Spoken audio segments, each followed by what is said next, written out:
খতিব, বক্তা, মুফতি, এই যত পীর সাহেব যত আছে আলেম, যাদের ডিগ্রি অনেক বেশি আপনারা দিয়ে থাকেন, দানবীর, শহীদ, কেন শহীদ হয়ে গেছে? দান খয়রাত করেছে অনেক, কারি হাফেজ অনেক, আলেম অনেক ওয়াজ নসিহত করেছে। তো আল্লাহ রাব্বুল আলামিন এদের দিয়ে জাহান্নাম ওপেনিং করবেন কেন? আল্লাহর নবী আবু হুরায়রাকে লক্ষ্য করে বলেন, ইয়া আবা হুরায়রা হাদি আউয়ালু জুমরাতিন তুসাইরু বিহান নার। এই প্রথম দল যাদেরকে দিয়ে আল্লাহ জাহান্নাম ওপেনিং করবেন, নাউজুবিল্লাহ। তাহলে সমস্যাটা কোথায়? যেই কাজগুলি ছিল জান্নাত যাওয়ার, সেই কাজগুলি হয়ে গেল জাহান্নামে যাওয়ার। কারণটা কি?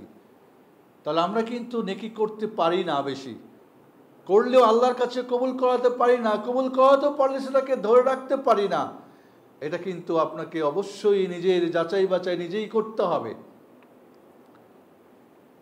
আল্লাহ রাব্বুল আলামিন বান্দার যে কোনো আমল কবুল হওয়ার জন্যে, আপনারা এটা অনেকবার শুনেছেন আমার কাছ থেকে, অন্য শেখদের কাছ থেকে, 3টি মৌলিক যে শর্ত, সঠিক ইমানের ভিত্তিতে, শুধুমাত্র আল্লাহর জন্যে, কেবলমাত্র নবীর তরিকায়, এই 3টা জিনিস ঠিক করে তারপরে ইবাদত শুরু করবেন, তার আগে করার দরকার নেই। ইমান ঠিক আছে? আবু জাহল, আবু লাহাবদের ইমান ঠিক ছিল না, তাই তার বাতিল হয়ে গেছে। আল্লাহর জন্য ঠিক আছে, যদি না থাকে তো ওই যে 3 দল জাহান্নামে যাবে। কারণ কি? আল্লাহর জন্য করে নাই। আর নবীর তরিকা ঠিক আছে, না হলে ওই যে হাউজ কাউসার থেকে ভাগিয়ে দেওয়া হবে। সারা জিন্দেগি জান্নাতের কাজ করে, সারা জিন্দেগি নবীর ভালোবাসায় উপচে পড়ে, সারা জিন্দেগি রাসূলের ভালোবাসা প্রকাশ করে যাবে জাহান্নামে। কারণ কি? এবং সবচেয়ে যেটা, আজ আমাদের ইমানের অবস্থা খুবই খারাপ। আমাদের যে ইমানের অবস্থা, আমাদের ইমান যদি আমরা যাচাই বাছাই করে দেখি, তাহলে সে আবু জাহল, আবু লাহাবদের চাইতে খুব ভালো অবস্থায় আছে বলে মনে হবে না আমার। আমি যতটুকু জানি, মনে নেই, অনেক মানুষের ইমান তাদের চাইতে ইমানের গন্ডগোল বেশি। তারা শিরিক করত উলুহিয়াতে, আর আমাদের করে উলুহিয়াতে, রুবুবিয়াতে, আসমা সিফাতে, সব জায়গায় শিরক দিয়ে ভরা। তারপরে তাওহীদি জনতা মনে করে দাড়ি লম্বা হলেই বুঝি জান্নাত হয়ে গেল, তসবি লম্বা হলেই, টুপি লম্বা হলেই, বড় পীর সাহেবের মুরিদ হলেই। এই যে আমাদের খেয়াল, এই যে আমাদের আমল আকীদার যে জগৎ, বিশ্বাসের জগৎ এত জঘন্য, যেটা কল্পনা করা যায় না। আপনি সারা জিন্দেগি আমল করে কোনো কাজই হবে না। বিশেষ করে আজকে যে বিষয়টা আমি আলোচনা করতে চাচ্ছি, সেটা হলো আর রিয়া, লোক দেখানো। শিরিক 2 প্রকার, একটা বড়, একটা ছোট। বড় শিরিক যদি করে কেউ, তাহলে জীবনের সব আমল নষ্ট হয়ে যায়। লাইন আশরাকতা লা ইয়াহবাতান্না আমালুক। রাসূল, আপনি যদি শিরিক করেন আপনার সমস্ত আমল পণ্ড হয়ে যাবে। লাইন আশরাকু লা ইয়াহবাতান্না আমালুক, লাইন আশরাকু লাহাবাতা আনহুম মা কানু ইয়ামালুন। নবী রাসূলগণ সম্পর্কে আল্লাহ বলছেন, নবী রাসূলগণ শিরিক করলে তাদের সমস্ত আমল বরবাদ হয়ে যেত। রাসূলকে বলছেন আপনি শিরিক করলে আপনার সমস্ত আমল বরবাদ হতো। ও পীর সাহেবের মুরিদরা করলে শিরক হবে না, কারণ পীর দায়িত্ব নিয়ে নিয়েছেন উনি, কাউরই কোনো আমল নষ্ট হবে না, সব কবুল করিয়ে ছাড়বেন উনি, সবার জাহান্নামে নিয়ে ছাড়বেন। মুহাম্মদ সাল্লাল্লাহু আলাইহি ওয়াসাল্লাম নিতে পারবেন না, ও নিতে পারবে। এই হল ধারণা আমাদের। তাহলে বড় শিরিক করলে সমস্ত আমল নষ্ট হয়ে যায়, কিন্তু ছোট শিরিক রিয়া করলে যেই আমলের মধ্যে রিয়া হলো সেটা তো নষ্ট হয়ে যায়। বড় শিরিক করলে তার স্থায়ী জাহান্নাম হয়, জান্নাত হারাম হয়ে যায়। বড় শিরিক করলে ইসলাম থেকে খারিজ হয়ে যায়। বড় শিরিক করে তওবা না করলে তাকে হত্যা করা, ইসলামী রাষ্ট্র হলে তাকে হত্যা করতে হয়। তার সমস্ত ধন সম্পদ বাজেয়াপ্ত করে সরকারি ফান্ডের মেয়ে আত্মীয় স্বজন কেউ ওয়ারিস পাবে না। বড় শিরিক করলে একটা মানুষ আল্লাহর সাথে সবচেয়ে বড় জুলুম করে। ইয়া বুনাইয়া লা তুশরিক বিল্লাহি ইন্না শিরকা লাযুলমুন আযীম। লোকমান তার ছেলেকে বললেন, বাবা শিরিক করো না আল্লাহর সঙ্গে, শিরিক সবচেয়ে বড় জুলুম। আজ এই বড় জুলুম দিয়ে ভরা, বারাউলিয়ার দেশে যেখানেই যাবেন সেখানেই শিরিক দিয়ে ভরা। মাজার মানেই শিরিক, নাউজুবিল্লাহ। আজ শিরিকের চর্চা হয় মসজিদে, মাদ্রাসায়, ঈদগাহে, কি বলে আপনার লাইলাতুল কাদারে, শবে বরাতে, অমুকে তুমুকে, মানে বিশেষ বিশেষ, এমনকি হজ করতে গিয়ে, এমনকি মদিনায় গিয়ে ডাকে ইয়া রাসূলুল্লাহ। শেষ। হজ করে নিষ্পাপ শিশু হওয়া যায়, জান্নাতি হওয়া যায়, মদিনায় গিয়ে রাসূলকে ডেকে জাহান্নামী হয়ে তারপরে বাংলাদেশে এসে মরে গিয়ে তারপরে তো হাজী সাহেব জান্নাতের সার্টিফিকেট তাকে পাঠিয়ে দেওয়া হয়। নাউজুবিল্লাহ। আমাদের এই যে শিরিকের প্লাবন, শিরিক দিয়ে জমজমাট ব্যবসা, আজ তাবিজের ব্যবসা, আজ শিরিক দিয়ে আমাদের সমাজকে ছেয়ে দেওয়া হয়েছে একেবারে প্লাবনিত, কি হয়েছে, ফ্লাটেড, কি বলে এটাকে আমরা বলি, মানে একেবারে বন্যার পানির মতো যেন আমাদেরকে সব সর্বনাশ করে ফেলেছে। বড়লোকদের শিরিক হয় অহংকারের মাধ্যমে। আমি এই করেছি, সেই করেছি, আমি মসজিদ করেছি। একজন বলে কি, আমাদের জমিনের ওপরেই মসজিদ, মাদ্রাসা, স্কুল, হাই স্কুল, সব কিছু, এটা বাপদাদা আমাদেরই সব। এরপরে কি কয়, মাজারও আছে। বাহ, মাজার বানাই দিয়ে সব জাহান্নামের দরজা ওপেন করে রেখে দিয়েছে। এটা গর্ব। অনেকেই বলতে শুনি, আমি অমুক মাজারে গিয়েছি, ওখানে গিয়ে দান করেছি, অমুক জায়গায় সেজদা করেছি, আজমিরে গিয়েছি, সেখানে গিয়েছি। এমন কি একজন বলতে আমি নিজের কানে শুনেছি, কয় আজমিরে গিয়ে যে মজা পাই, পশ্চিমে গিয়ে সেই মজা আমি পাই না। আমার নিজের কানে। আমি সৌদি আরব থেকে আসছি, ঢাকা এয়ারপোর্টে ডোমেস্টিকে যাব শহীদপুর, একটু আবহাওয়া খারাপ, এক মুরব্বী যাবে যশোর। এই কথাই উনি স্পষ্ট বলতেছে সে আজমির থেকে আসছে, আজমির থেকে এসে এখন বাড়ি যাচ্ছে আর কি। এবং তার অপিনিয়ন বলতেছে কি, যে আমি যা আজমিরে গিয়ে মজা পাই সেটা পশ্চিমে গিয়ে পাই না। তাই বললাম, আবু জাহাল আবু লাহাবরা এখনো মরে গেছে, কিন্তু ওদের উত্তরসূরিতে রয়ে গেছে। আমি ওনাকে স্পষ্ট বললাম যে আপনি এই অবস্থায় যদি মারা যান, আপনার ঠিকানা জাহান্নাম, কোনো সন্দেহ নেই। সবাই অবাক হয়ে গেল।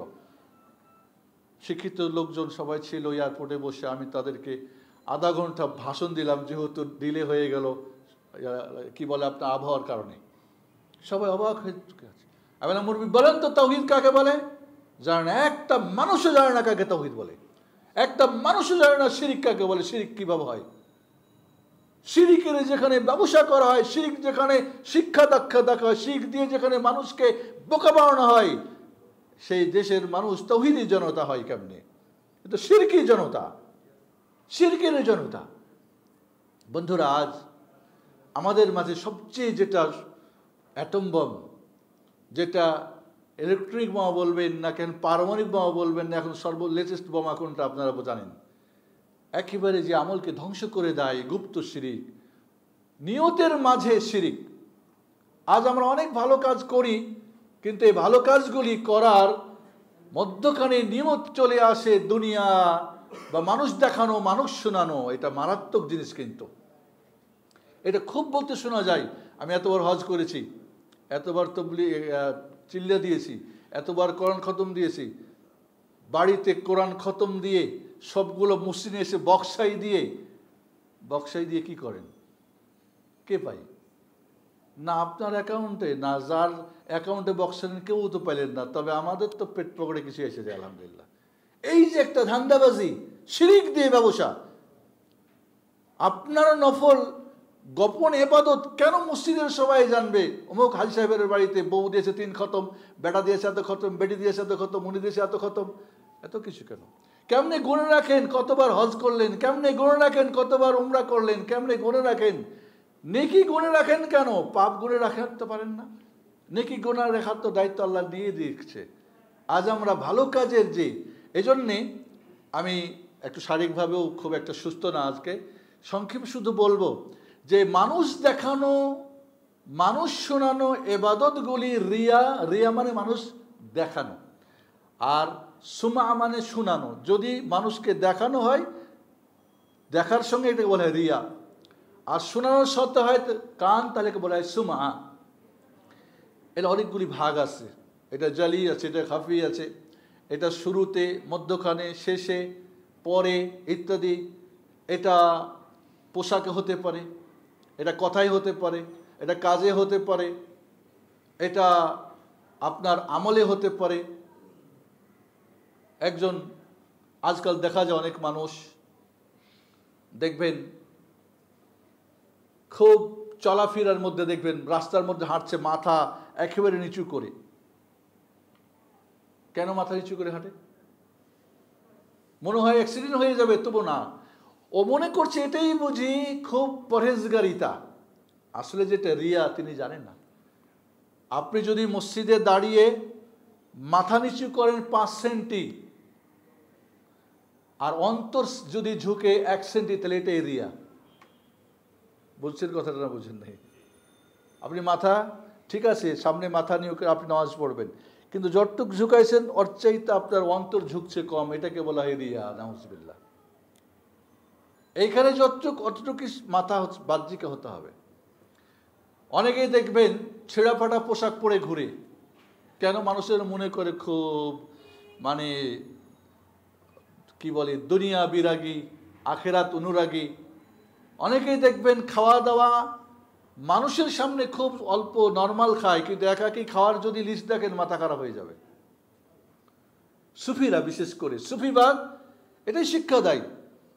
দেখবেন মসজিদে মসজিদে ঘুরে বেড়াচ্ছে, বলে এই লোকটাকে গায়ক ছিল, এই লোকটা আগে তো আমি জাহিলিয়াত, আমার দাড়ি ছিল না, আমি বিড়ি খেতাম, মুরুখ করতাম। তো দেখবেন অনেক মানুষ দেখবেন, অনেকেই দেখবেন 2টা ছবি ফেসবুকে, একটা দাড়িওয়ালা একটা দাড়ি কাটা, মানে আমি আগে দাড়ি কাটা ছিলাম এখন দাড়িওয়ালা, মানে কি এটা রিয়া।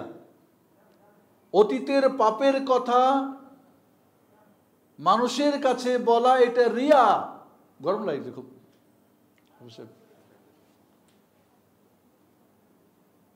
আপনি আপনার পোশাকের মধ্যে অনেক সময় দেখবেন একজন লুঙ্গি পরে চলে যাচ্ছে কাবা ঘরে।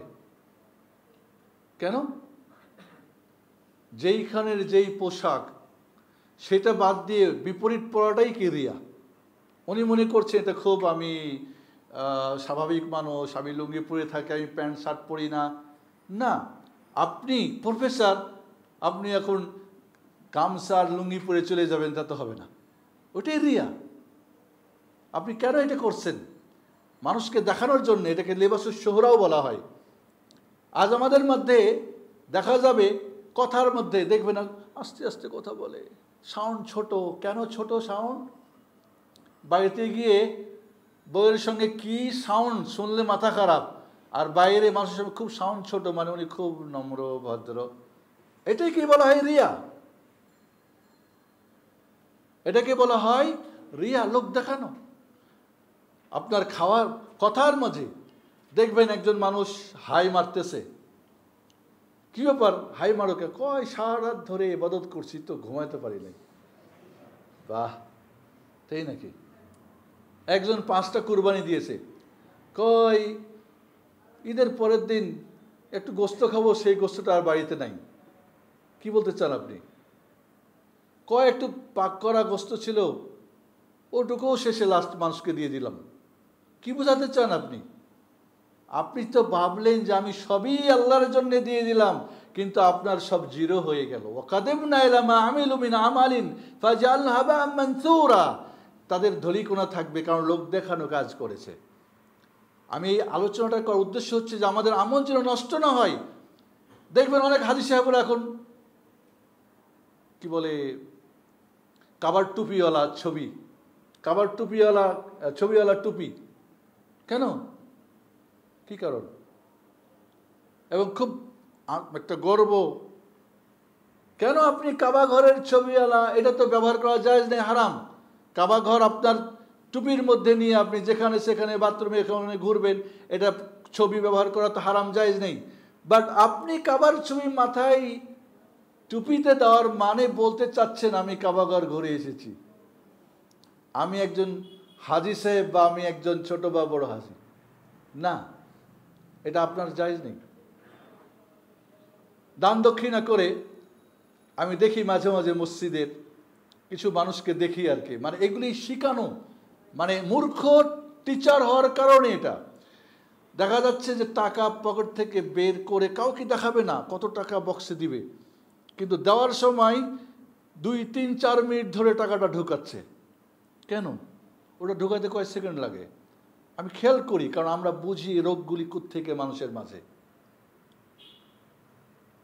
ভাবে দেখাচ্ছে আমি কাউকে দেখাবো না, কিন্তু উনি আবার দেখাচ্ছে যে হ্যাঁ আমি কিছু দিচ্ছি। সুবহানাল্লাহ। শয়তান বড় চালাক, ও চাই না আপনি কোনো ভালো কাজ করলে বলবে তুমি ভালো কাজটা ছেড়ে দাও, বরং ভালো কাজটাকে যাতে করে নষ্ট হয়ে যায় সেই কাজটা করবে, সেই কাজটা করবে। একজন হাজী সাহেব হজ করেছিলেন, ট্রিপল হাজি। মেহমান আসছে বাড়িতে, এখন নামাজ পড়বে ঘরে, কয় এই গতবারের হজের জাই নামাজটা নিয়ে আসো, নতুনটা। কি জন্যে? এর মানে আমি এই গতবারই হজ করে আসছি। আলহাজ নাম কেন? অনেক সময় দেখবেন কিছু সাধারণ মানুষ আলেম ওলামার পোশাক পরে ঘুরে বেড়ায়, জায়েজ নাই শরীয়তে। আলেমদের পোশাক পরা মানে কি?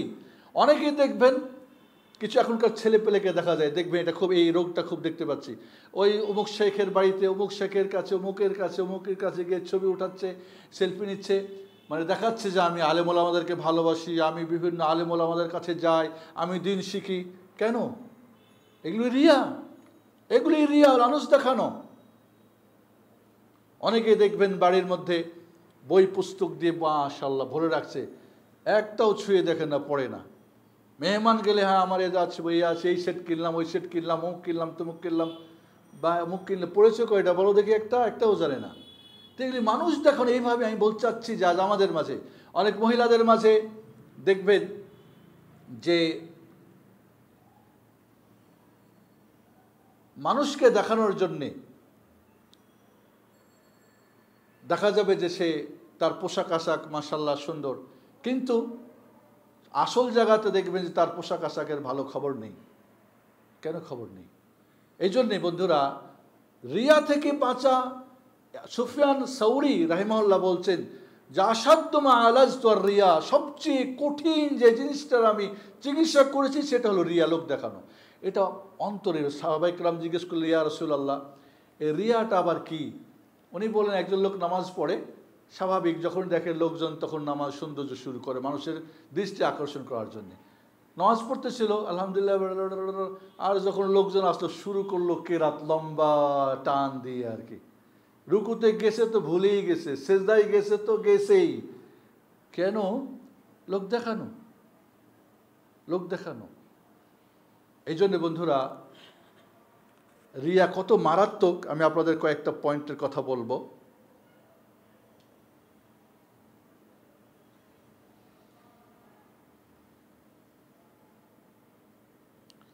আল্লাহ নবী আলাইহিস সালাম সাহাবায়ে কেরাম বসে আলাপ সালাপ করতেছিলেন, বের হয়ে আসে বললেন, আলা উখবিরুকুম বিমা হুয়া আখওয়াফু আলাইকুম ইনদি মিন মাসিহিদ দাজ্জাল। মাসিহিদ দাজ্জাল নিয়ে আলোচনা করছিল সাহাবায়ে কেরাম। বলে মাসিহুদ দাজ্জালের চাইতে মারাত্মক বিষয় নিয়ে তোমাদের বলবো? বললেন, কুল্লা নাম বালা ইয়া রাসূলুল্লাহ, ক্বালা আশ-শিরকুল খাফি। গোপন শিরিক মাসিহিদ দাজ্জালের চাইতেও কঠিন। আইয়াকুমার রাজুলু ইউসাল্লি ফায়ুযায়্যিনু সালাতাহ, নামাজ পড়ে, নামাজ খুব সুশোভিত সুন্দর করে পড়ে, লামায়ারা মিন নাযারির রাজুল, মানুষের দৃষ্টি আকর্ষণ করার জন্য। তাহলে মাসিহুদ দাজ্জালের চাইতে মারাত্মক এই রিয়া। আল্লাহ নবী আলাইহিস সালাম বলছেন, মা যায়বানি জায়ানি উরসিলা ফি গানামিন বিআফসাদা লাহা মিন হিরসিল মারই আলাল মারই ওয়াশশারাফ লিদীনিহি। দুইটা ক্ষুধার্ত বাঘ যদি ছেড়ে দেওয়া যায়, ক্ষুধার্ত নেকড়ে বাঘ ছাগল পালে কি হবে কন্ত? দুইটা ক্ষুধার্ত নেকড়ে বাঘ হলো পেট ভরা থাকলো ঘাড় মাটকাবে, সিংহ পেট ভরা থাকলে কিছু বলেন না। তাহলে নেকড়ে বাঘ দুইটি ক্ষুধার্ত ছাগল পালে ছেড়ে দিলে ওই ছাগল পালের 12টা বাজাবে না? এর চাইতে মারাত্মক কোনো মানুষ যদি, তার কোনো মানুষের দিনের জন্যে মারাত্মক হলো যে কোনো ধন সম্পদের লোভ লালসা করে, কোনো পদের লোভ লালসা করে, পদলোভী যারা, ধর্মীয় কোনো জায়গা পদ আমাকে পেতে হবে, নিতে হবে, আমার এই টাকা লাগবে, ওই লাগবে, এই লোকটার দিন ওই ছাগল পাল নেকড়ে বাঘের ধ্বংসের চাইতে মারাত্মক। আজ আমরা একটা পদ নেওয়ার জন্যে, একটা জায়গায় করার জন্য, ও করার জন্যে ধর্মীয় স্থানগুলির এমন একটা কাড়াকাড়ি আর মারামারি, ওস্তাদের সাগরিদি এখন লেগে যাচ্ছে, দুইজনের দুইটা দল হচ্ছে, দুইটা সংগঠন হচ্ছে বিভিন্ন, এইভাবে কেন? এগুলি কি রিয়া না? এগুলি রিয়ার অন্তর্ভুক্ত। রিয়া আমল সমস্ত নষ্ট করে দেয়। আর আগনা শোরাকা আনি শিরক মান আমিলা আমালান আশরাকা মায়া ফিহি গায়রি তারাকতুহু শিরকা, যে আমার সঙ্গে শিরিক করে আমি তাকে এবং তার শিরিককে আমি কি করি? আল্লাহ হাদিসে কুদসি বলছেন আমি তাকে ছেড়ে দিই। এই জন্য বন্ধুরা, অনেক সময় নেকি পাপ হয়ে যায়, যেটা হাদিস আপনাদের শুনিয়েছি। রিয়া করলে কিয়ামতের দিন আপনি সবার সামনে আপনাকে অপদস্থ হতে হবে। আল্লাহ রাসূল বলেন মান সাম্মা আসাম্মাহুল্লাহ বে, যে দুনিয়াতে মানুষ শোনুক এটুকুই শেষ, আখিরাতে কি। এইভাবে আমাদেরকে মনে রাখতে হবে যে রিয়া একটা বড় ধরনের ব্যাধি, আমাদের আমলকে শয়তান নষ্ট করে দেয়, ধ্বংস করে দেয়। কোনোভাবেই যেন দেখবেন কিছু মানুষ টুপি নিয়ে ব্যস্ত, আরে এত টুপি কেন?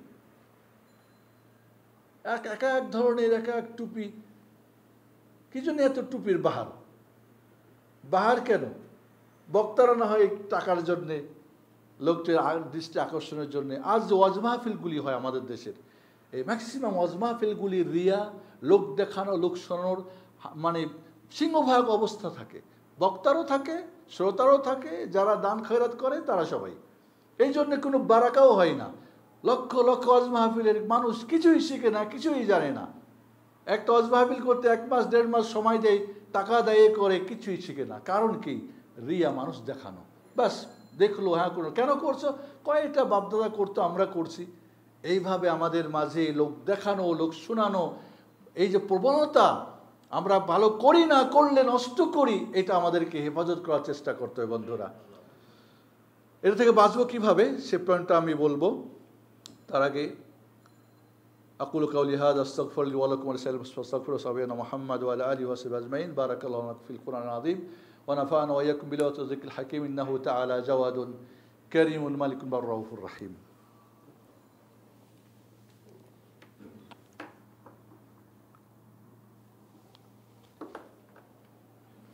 الحمد لله حمدا كثيرا طيبا مباركا فيه وأشهد أن لا إله إلا الله وحده لا شريك له وأشهد أن محمدا عبده ورسوله.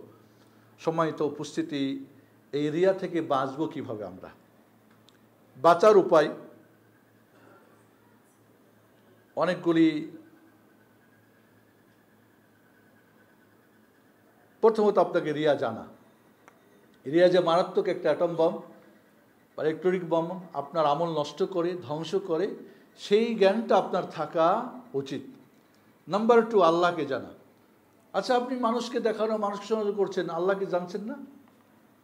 কাকে ফাঁকি দিচ্ছেন আপনি? মানুষকে দেখাচ্ছেন, আল্লাহকে দেখছে না? দেখে না। তাহলে আপনি নিজের পায়ে নিজে কোড়াল মারছেন আল্লাহর সম্পর্কে। এই জন্যে ইমাম ইবনুল কাইয়িম বলছে ইয়াকা না'বুদু ওয়া ইয়াকা নাস্তাঈন। ইয়াকা না'বুদু ওয়া ইয়াকা নাস্তাঈন। ইয়াকা না'বুদু বলা মানে রিয়া থেকে মুক্ত হওয়া। আমি একমাত্র তোমার ইবাদত করি বলছি, তাহলে কি আর রিয়া থাকার সম্ভব? তাহলে আপনি মুখে যা বলছেন বাস্তবে ভিন্ন, তাহলে তো মুনাফিকের আচরণ হয়ে গেল। ওয়া ইয়াকা নাস্তাঈন, এবং আল্লাহ তোমারই সাহায্য প্রার্থনা করছি, এর মানে কি? আমি দুর্বল। তাহলে এখানে আমার রিয়া কোনো সুযোগই নেই। এই জন্য আল্লাহর পরিচয় যে যত বেশি জানবে, সে তত আমলকে হেফাজত করতে পারবে। নাম্বার 3, আপনাকে মনে রাখতে হবে ইবলিস শয়তান আপনার দুশমন। সে চাইবে আর আপনার আমলকে নষ্ট করতে। আর আপনি শত্রুর সঙ্গ যদি দেন, এটা তো কোনো বুদ্ধিমানের কাজ হবে না। অবশ্যই শত্রুকে শত্রুর জায়গায় রাখতে হবে। ও যা পছন্দ করে তা আপনাকে ঘৃণা করতে হবে, ও যা ঘৃণা করে তা আপনাকে পছন্দ করতে হবে। 4 নম্বরে মনে রাখতে হবে, যারা লোক দেখানো আমল করবে, কিয়ামতে তাদের হাবা মানসুরা, ধুলিকোনা থাকবে, কিচ্ছুই পাবে না। তাহলে আপনি ধুলিকোনা নিয়ে কোথায় যাবেন, সেই কথাও ভাবতে হবে। নাম্বার 5, মানুষ খুশি করলেন, আল্লাহকে নারাজ করলেন। মানুষকে দেখিয়ে শুনিয়ে বলিয়ে আপনি মানুষকে রাজি করলেন, আল্লাহ নারাজ হয়ে গেল। আর আল্লাহকে নারাজ করে মানুষকে রাজি করা এটা কোনো বুদ্ধিমানের কাজ হয় না। অতএব আপনি অবশ্যই মানুষের সম্মান, মানুষের আপনার খ্যাতি, আপনার ফেমাস, আপনার নাম ধাম, সুবহানাল্লাহ। রিয়া এমন একটা মারাত্মক, খুতবা দেওয়ার পরে কেউ যে বললো না আপনার আজকে খুতবাটা খুব ভালো হয়েছে, মনে কষ্ট পাইলাম, এটা রিয়া। জিজ্ঞেস করলাম আজকে খুতবা কেমন হয়েছে, হ্যাঁ শেখ, জিজ্ঞেস করে দু একজন বলবে না খুব ভালো হয়েছে, এটাও রিয়া। কেউ প্রশংসা না পড়লে কষ্ট পাই, এটা রিয়া। বাজারে গেলাম, আরে এই এলাকার খতিব আমার 2 টাকা কম দিল না, এটাও রিয়া। আমি এই এলাকার খতিব আমার সালাম দিল না, কি বেয়াদব, এটাও রিয়া। কেন? আমি সালাম দিতে পারি না? রিয়া মারাত্মক একটা জিনিস। তাহলে আপনি মানুষের সুনাম সুখ্যাতি, আপনার দুনিয়ার ফেমাস, এটাকে আপনি বর্জন করার চেষ্টা করবেন। আপনার সম্পর্কে মানুষ কি বলে না বলে, খারাপ কিছু বলতে পারেন। আপনার সুনাম করে, মানুষ বলে আমি খুব ভালো বক্তা, মানুষ বলে আমি খুব আলোচক, আমার সুরটা খুব ভালো, আমার তেলাওয়াতটা খুব অমুক তমুক, নিজের সুনাম নিজে গাইবেন, এটা কখনোই করবেন না। এতে আপনার আমল নষ্ট হয়ে যাবে। আপনাকে নফল ইবাদতগুলিকে গোপন রাখতে হবে, যেগুলি মানুষ দেখার মতো না। যেগুলি ফরজ তো দেখবেই, নফল কখনোই মানুষকে দেখাবেন না। বেশি বেশি করে মৃত্যুর কথা মনে করবেন, ভালো মানুষদের সাথে থাকার চেষ্টা করবেন, ভালো জায়গায় থাকবেন, এবং যারা মুখলেস বান্দা তাদের জীবনী পড়বেন, যে তারা আমল করে কিভাবে গোপন করে রাখত, তাদের জীবনী পড়বেন। বিশেষ করে আল্লাহর কাছে দোয়া করবেন, দোয়া যে আল্লাহ আমাকে তুমি রিয়া মুক্ত, আমাকে সুমা মুক্ত, মানুষের নাম দাম থেকে মুক্ত করো আমাকে, বিশেষ করে শিরক থেকে মুক্তর যে দোয়াটা, আল্লাহু ইন্নী আউযু বিকা আন উশরিকা বিকা ওয়া আনা আ'লাম ওয়া আস্তাগফিরুকা লিমা লা আ'লাম। আল্লাহ, আমি জেনে বুঝে যা শিরক করি তা থেকে তোমার কাছে পানা চাই, আর না বুঝি যেটা করি সেটা থেকে তোমার কাছে ক্ষমা চাই। এই দোয়াটা বেশি বেশি করে পড়তে হবে। নিজের হিসাব করেন, আমল তো করেছি, বাকি আছে কত, আর গেছে গা নষ্ট কত। হিসাব যত বেশি করবেন তত আপনি রিয়া থেকে মুক্ত হতে পারবেন ইনশাআল্লাহ। বিশেষ করে মনে রাখবেন যে ইখলাস, আল্লাহর জন্য আমল করাটা অনেক কঠিন জিনিস। পরীক্ষা করবেন কেমনে? আপনি কি মানুষের জন্য করেছেন, আল্লাহর জন্য করেছেন, কিভাবে পরীক্ষা করবেন?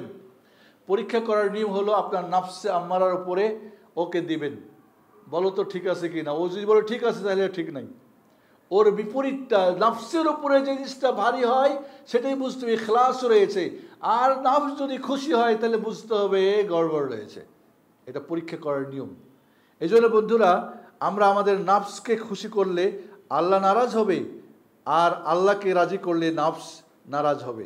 অতএব আমরা আল্লাহকে রাজি করারই চেষ্টা করব ইনশাআল্লাহ। মনে রাখবেন, ফজাইল ইবনে ইয়াজ বলেন, তারকুল আমাল মিন আজলিন নাস রিয়া। মানুষের জন্যে কোনো কাজ করেন না, এটাকে রিয়া বলে। লোকজন দেখে নিবে, শুনে নিবে, তাই করলেন না, এটা রিয়া। আচ্ছা না এরকম অনেকে? আবার মানুষ দেখানো কাজ করাটাও শিরিক। কি কঠিন একটা। সর্বোপরি মনে রাখবেন, পুরো জিন্দেগিটা আমাদের পরীক্ষা চলছে। এই পরীক্ষায় পাশ করতে হলে অবশ্যই আপনাকে একজন ভালো সজাগ ছাত্র হতে হবে। কোনটায় নাম্বার আসবে আর কোনটায় নাম্বারে যাবে, কোনটায় ভালো আর কোনটা মন্দ, কিভাবে পরীক্ষক নাম্বার পরীক্ষা চেয়েছেন আমি পাশ করব। এই জন্যে আমাদেরকে মনে রাখতে হবে যে আমরা যদি আমাদের ঈমানকে ঠিক করি, নাম্বার 1 ঈমান বুঝতে হবে। কিন্তু ঈমানই যখন মজবুত হবে তখনই কিন্তু ইখলাস ঠিক থাকবে। আর ইখলাস ঠিক থাকলেই তখনই আপনার রাসূলের তরিকাও ঠিক থাকবে। ঈমান গড়বড় থাকলে বাকি দুইটা হওয়া সম্ভব না। আজ আমাদের ঈমানের ভিত্তি খুবই দুর্বল। ঈমানে গড়বড়তার কারণে আমাদের ইখলাসের অভাব হয়, আল্লাহর জন্য হয় না। আবার আল্লাহর জন্য অভাব থাকার কারণে আমাদের রাসূলের তরিকা ঠিক মতো হয় না। এই জন্য বলবো যে রিয়া এটা মারাত্মক একটা।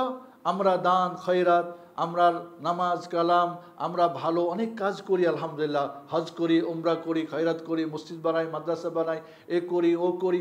আমরা যেখানে সেখানে প্রয়োজনে আপনি বলতে পারেন যে আমি এই কাজটা করেছি উৎসাহিত করার জন্যে, যত্রতত্র যেখানে সেখানে আমরা বলা বলি করবো না। যার ফলে হবে কি, হতে পারে আপনার মনে রিয়া নাই, কিন্তু শয়তান একদিন না একদিন আপনার মাঝে এটা ঢুকাই দিবে। প্রথমে আপনি বুঝতে পারবেন না, আপনার আমলকে নষ্ট করে ফেলবে।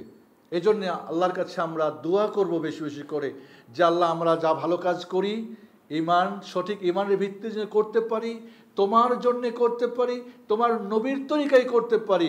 আমাদের আমল নষ্ট হওয়া থেকে যেন, আমল যেন আমরা নিজেরাই নষ্ট না করি। আপনি 1 লিটার মধু কিনলেন, এর মধ্যে এরপর করলেন কি, মধুর মধ্যে একটা লেবু দিলেন। হ্যাঁ, লেবু ঠিক থাকবে? কি বলছি, ওই মধু ঠিক থাকবে? আপনি নিজে হাতে মধুগুলি নষ্ট করে ফেললেন। এমনই কিন্তু, এমনই। এই জন্য কিয়ামতের দিন সুবহান আল্লাহ, আল্লাহ রব্বুল আলামিন ফেরেশতাদেরকে বলবে, এই আমলগুলি ফেলাই দাও। ফেরেশতারা বলবে, হজ, যাকা, সিয়াম, দান খায়রাত, মসজিদ, মাদ্রাসা, বড় বড় আমল। বলবে না, এগুলো আমার জন্য করে নাই, সব ফেলাই দাও। সুবহান আল্লাহ। কি বুঝলেন? আমলটা আমি কি আল্লাহর জন্য করেছি কি না ফেরেশতাও জানে না। ফেরেশতা বাস নাম্বারিং করে রাখবে শুধু। আমি কি আল্লাহর জন্য করেছি কি না, এটা একমাত্র আল্লাহ মহান রব্বুল আলামিনই জানেন, ফেরেশতারাও জানবে না।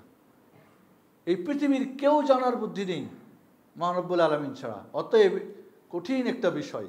এজন্য আমরা আমল যা কিছু করব, এই যে বিধ্বংসী একটা শয়তানের অ্যাটম বোমা, এইখান থেকে আমলকে আমরা হেফাজত করার চেষ্টা করব ইনশাআল্লাহ। কখনোই ভুল করে বলবেন না, এতবার হজ করেছি, এতবার উমরা করেছি, এতবার অমুক করেছি, তমুক করেছি। এই সমস্ত জিনিসগুলি, এগুলি নামাজের পরই বলি। আমরা আমাদের রব্বুল আলামিনের কাছে দোয়া করি, আল্লাহ আমরা যা কিছু তোমার জন্য করি, তোমার নবীর তরিকায় জন্য করি, এবং এটাকে কখনোই মানুষ দেখানো, মানুষ শোনানোর জন্য না করি। এর থেকে তুমি আমাদেরকে হেফাজত করি ইয়া রব্বুল আলামিন। আজ আমরা, একজন আমাকে বলছে আমি কোরআন 10 খতম দিয়েছি। তো আপনি 10 খতম আমাকে বলছেন কেন? কই আপনাকে বললাম, মনটা চাইলো। ও আদৌ জানে না শয়তান কেউ তার 10 খতম নষ্ট করে ফেলছে, পুরোটাই শেষ। এইভাবেই কিন্তু মানে আমরা রিয়াকারি শিখাই। ওই যে 1 টাকা করিলে দান পাইবে জান্নাতে মাকাম, এই যে হুজুরদের ওয়াজ মাহফিলগুলো, এই যে অ্যাডভার্টাইজগুলো, মানে এমনভাবে বলে যাতে করে যা আছে সব নষ্ট করে দেয়। কারণ হুজুরের পেট পকেট তো ঠিক আছে, ওইখানটা তো নষ্ট হয় না, বাকি আপনার আমল থাক আর না থাক তার যায় আছে কি? মানুষকে শিখানো যে তার আমল যেন নষ্ট না হয়, তার আমল যেন আল্লাহর কাছে কবুল হয়, সেই শর্তগুলো শিখানোর দায়িত্ব তাদের। সেই দায়িত্ব অবহেলা তারা প্রদর্শন করে থাকে। আল্লাহ রব্বুল আলামিন তুমি আমাদেরকে হেফাজত করো, তোমার আমল করার তৌফিক দান করো। রিয়া থেকে, মানুষ শোনানো, মানুষ দেখানো থেকে আমাদের সব ইবাদতকে তুমি হেফাজত করো ইয়া রাব্বাল আলামিন। হাদা ওয়া সাল্লু ওয়া সাল্লামু আলা নবিয়িনা মুহাম্মদ ওয়া আলা আলিহি ওয়া সাহবিহি ওয়া বারিক ওয়া সাল্লিম। আল্লাহুম্মা সাল্লি ওয়া সাল্লিম ওয়া বারিক ওয়া আন'im আলা মুহাম্মদ।